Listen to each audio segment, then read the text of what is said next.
Airspace over Lake Michigan in the American Midwest was briefly closed for defence activities this morning, folks. The abrupt announcement triggered concerns. Another Chinese spy balloon was spotted over the US, but the FAA has not released any more details. So for the details that we know so far, let's go to our Washington correspondent, Annelise Nielsen. She's live in DC. So Annelise, what more can you tell us here?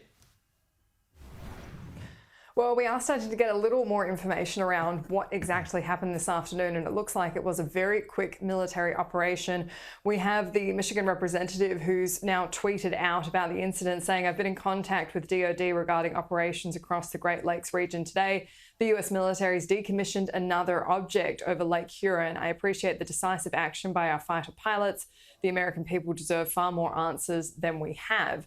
So this looks like another object shot down. We've not been receiving a lot of details about exactly what these objects are. We had the confirmation of the first spy balloon when that was shot down off South Carolina. The official briefings have been deliberately vague around the other two that have been shot down, one over Canada, one Alaska. So this now looks like it's the fourth incident. But what we did see today was Chuck Schumer on Sunday morning TV here in DC speaking about the briefing he received from the White House. In that, he seemed to confirm that they were smaller balloons, not the same size as the first one, but concerning nonetheless. He was responding to questions about why it took them a week to shoot down that first spy balloon. In that conversation, he said that the US military was able to gather more critical intelligence by letting it fly over the United States.